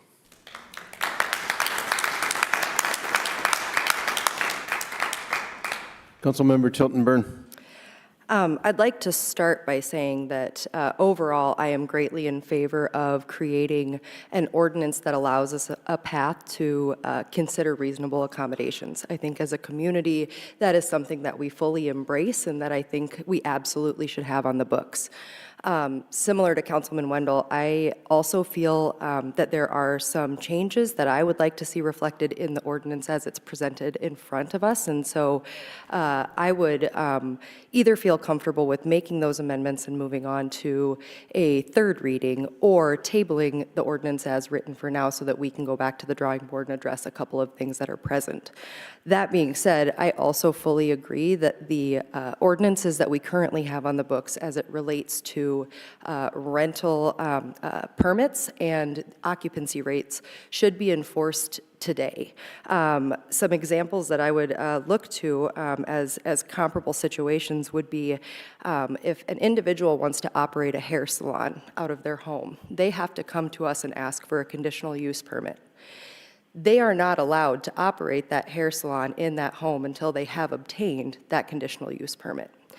Also, if you look at accommodation requests as it relates to employers, you can request an accommodation from your employer. Your employer does not have to provide you that accommodation before it's been considered and approved. So right now, what we are doing, the situation that we are in, feels very backwards to what the standard procedure would be as you compare those other very similar situations. And so at this time, I would really like to continue to look at this ordinance, eventually get us in a space where we absolutely do have a reasonable accommodation ordinance on the books, but perhaps make some changes to the one that's presented before us tonight. But in the meantime, begin to take action on the properties that are currently operating illegally within the city. Any other comments from council? Councilmember Specker? I would go with Nick's recommendation of tabling it, because I think one thing we might also want to consider is the enforcement, adding a section into this particular ordinance on how it will be enforced. I think that was a good recommendation. Councilmember Avery? Well, I'm just a little surprised on some of the reaction to the ordinance, but because I don't think it was the council's intentions or anybody's intentions to encourage development of Oxford houses or any other type of property like this by passing this ordinance. The idea of 1,000 feet or 2,000 feet, I don't think we wanted one every 2,000 feet or anything. That was just a part of the ordinance to somehow regulate it. But the goal of the intent of the ordinance and our city ordinance that we currently have was to keep that from happening in the first place. So those ideas about notification and about the distance between sites, we hopefully won't even get to that, because we'll have our ordinance in place on the rules on how many people can be in a house, and we can enforce those the way they are. So it's not meant to be the end-all in ordinances. We still have our existing ordinance. They all go with it.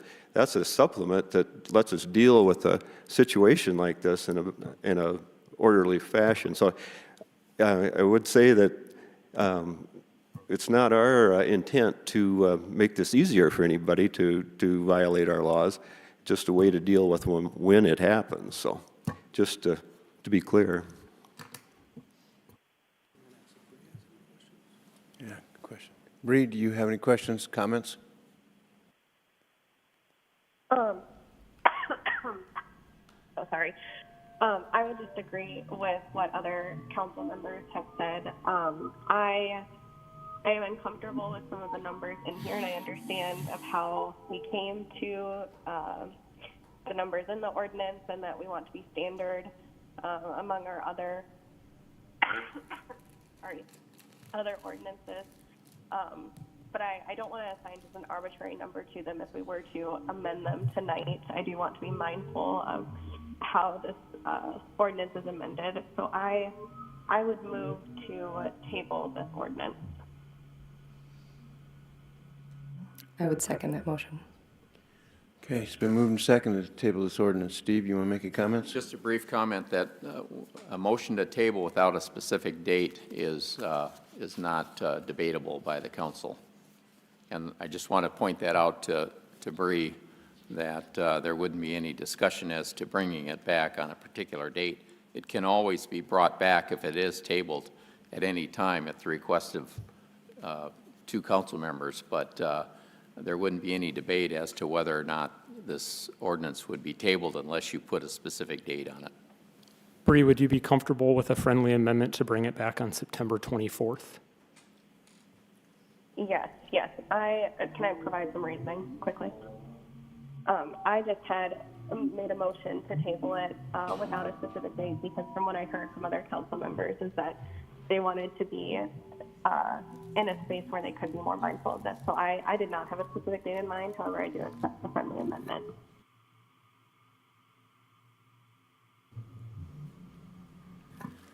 So, Andrew, do you have any comments, questions? So the question was raised also, can we, if we go ahead with this evening and this motion to table doesn't pass, can we adjust the distances at a later date, at a later time? So that question's been verified. So we have any other comments on tabling this? Councilmember Tilton Burn. If we are to table this, are we able to move forward with a process to continue to enforce the zoning that is currently on the books? Yes, we can.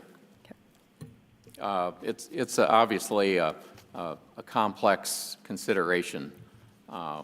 We have to take federal law into account, but I do have the message that's been conveyed from the public and the council members as to what's desired.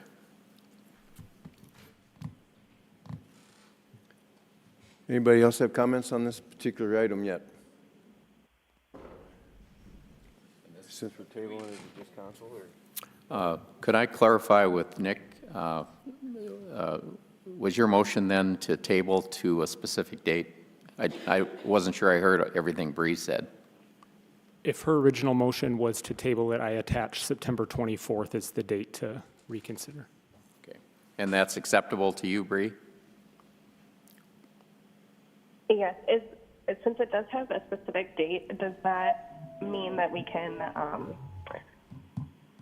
discuss it within the council? Because I do have a question with that. Yes, that'd be correct. Yep. Further discussion can occur.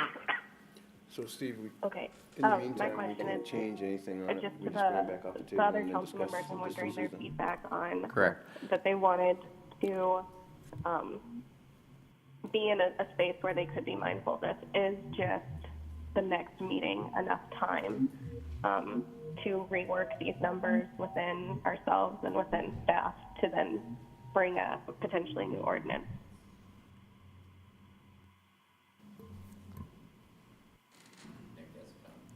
Councilmember Wendell. I think the question that Councilor Duran asked was whether or not we felt like that was an adequate amount of time. And I do think 2 weeks is an adequate amount of time for us to, kind of land on the buffer zone we're comfortable with, land on the notification distance, potentially add enforcement language, and further define sober house for the purposes of this ordinance. I feel like we would have a reasonable amount of time to do that. Councilmember Tilton-Burn. If we are to consider those things and make changes to them, would we be able to make those changes, those edits in the ordinance when it is presented at that September 24th meeting? And if it is presented at the September 24th meeting with amendments, then would we again need to require a third reading? Yes, fourth we would. reading? We would. So September 24th essentially will be sort of seen as a first reading of a newly edited ordinance. Correct. And that is pursuant to a law that was passed about 12 years ago. Great. Thank you. All right, any other comments, questions? Please call the roll on table and the item. Avery, Aye. Doran, Aye. Niemeyer, Aye. Rasmussen, Aye. Specker, Aye. Tiltonburn, Aye. Wendell. Aye. All right, motion tabled. I guess we wait for staff to carry out whatever we need to do on the ordinances that we have in place now.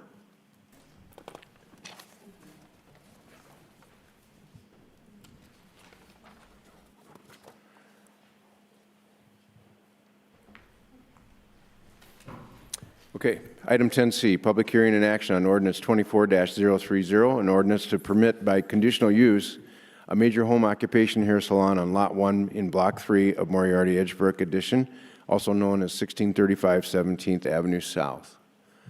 Ryan Miller, our city planner, will present this item.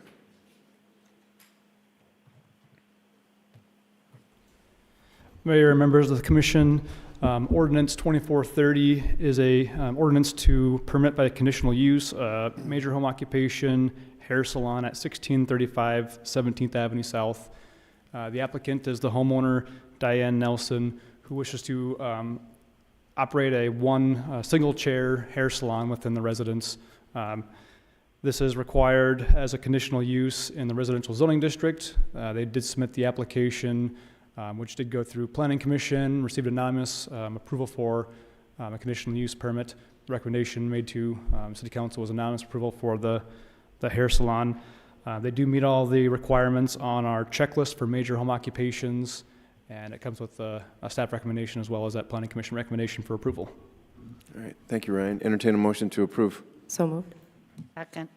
Moved second. Open the public hearing on this item. Is there any public comment on this particular item? Is the applicant here? Very good. So if we have any questions, you can answer. All right. Close public hearing. Council have any questions, comments? Please call the roll. Doran, Aye.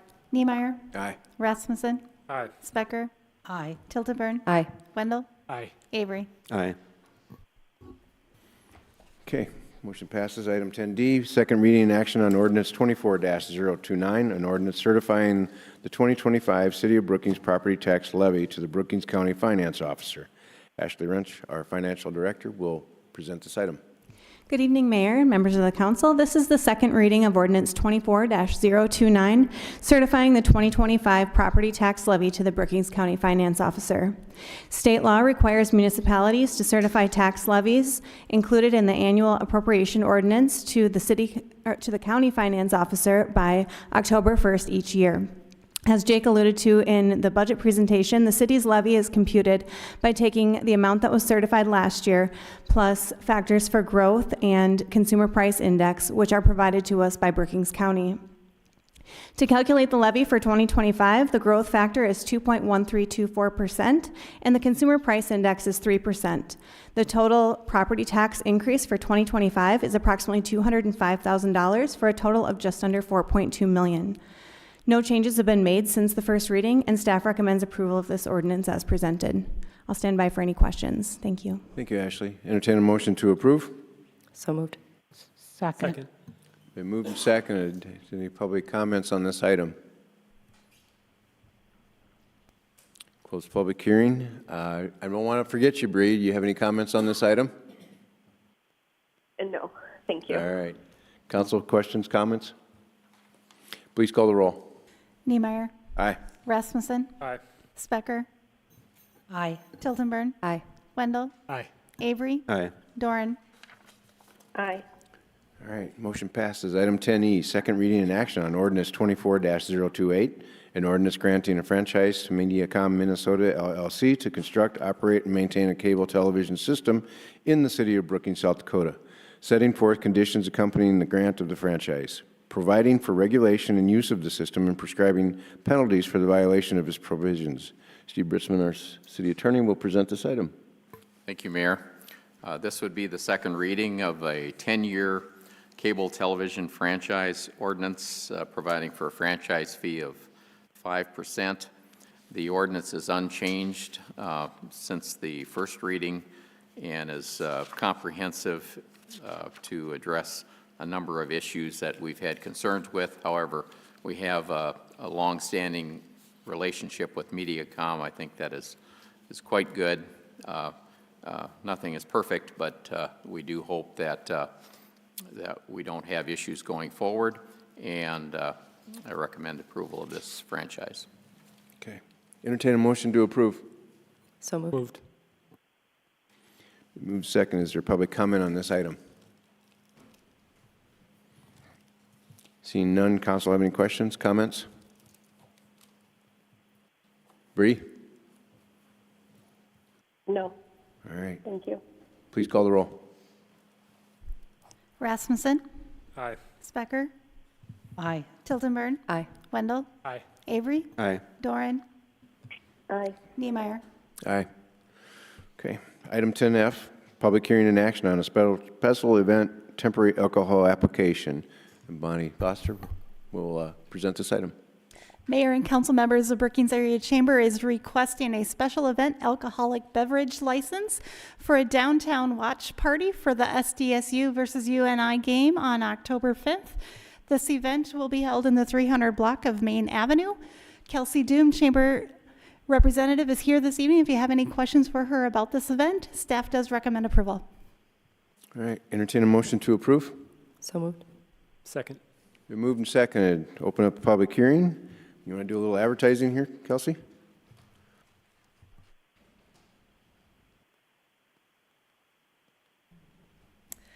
Yeah, come down October 5th. It's going to be a great time. We'll have some vendors selling some food and beverage. Big 20-foot Daktronics screen hung from a telehandler. Free event. We'll have a bag tournament. And yeah, just some good community camaraderie. Go Jacks. Thank you. Any other public comments, questions? Council have any questions, comments? We attempted this last year, but it was inclement weather that stopped it? Yeah. All right. Please call the roll. Specker. Aye. Tiltonburn. Aye. Wendell. Aye. Avery. Aye. Doran. Aye. Niemeyer. Aye. Rasmussen. Aye. All right. So, action on resolution 24-085, a resolution amending the consolidated fee schedule. Ashley Wrench, our finance director, will present this item. Thank you, Mayor, members of the council. This is Resolution 24-085, amending the consolidated fee schedule. The Parks, Recreation, and Forestry Department recently reviewed their fee schedule to ensure clarity in the descriptions as well as cost recovery for services. This included clarifying the labor and equipment rates as per hour and adding a labor fee specifically for tree removal. New fees were added for restroom cleaning and stocking and extra garbage cans for scheduled events, as well as a portable stage rental. Reservation fees were amended to add mini golf and tennis and pickleball court rentals, and increase fees for community gardens, disc golf, and horseshoe pits to appropriately recover costs. The park shelter at Moriarty Park was added to the picnic shelter reservation listing, and activity center membership fees were added to the fee schedule. Staff recommends approval of this resolution, and I'll stand for any questions. Thanks. Thanks, Ashley. Entertain a motion to approve. So moved. Second. Been moved and second. Is there any public comment on this item? Council, questions, comments? Councilmember Specker. Yes, I have a question. This may be for Kristen. On some of these, like especially the ones with the ash borer, does this mean that residents can actually, like, who would pay these fees? Mayor, members of council, that would be for residents that do not comply with the order to take down a diseased tree. So we want to be more expensive than a private company because we don't want to be taking down private trees when our responsibilities are the public trees. Okay, I have one other question too. Like the community gardens, so that fee increases. Is that one of the things that Parks and Rec have a sliding scale for, or can people get vouchers through ICAP for the community gardens? We haven't given them at this point, but that's something that we could do. The fee increase was mainly because of the cost of water. That includes all the watering costs for the gardens, and that's gone up. And we haven't increased the fees for years. Okay, thank you. All right, any other council questions, comments? Please call the roll. Tilton Aye. Wendell? Aye. Avery? Aye. Doran? Aye. Niemeyer? Aye. Rasmussen? Aye. Specker? Aye.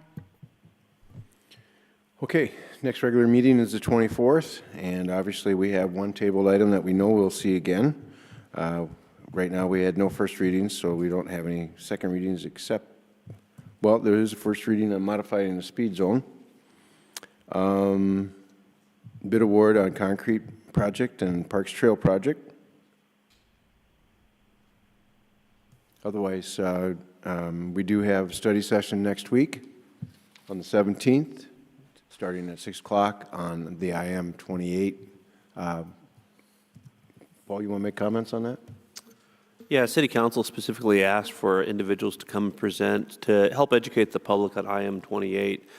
So next week we will have individuals supporting the endeavor and opposed to the endeavor. They'll include individual from the Retail Association, the League of Municipalities, as well as Rick Weiland, who helped create or develop and promote the IM-28. IM-28 is a referendum that will be placed on the ballot in November.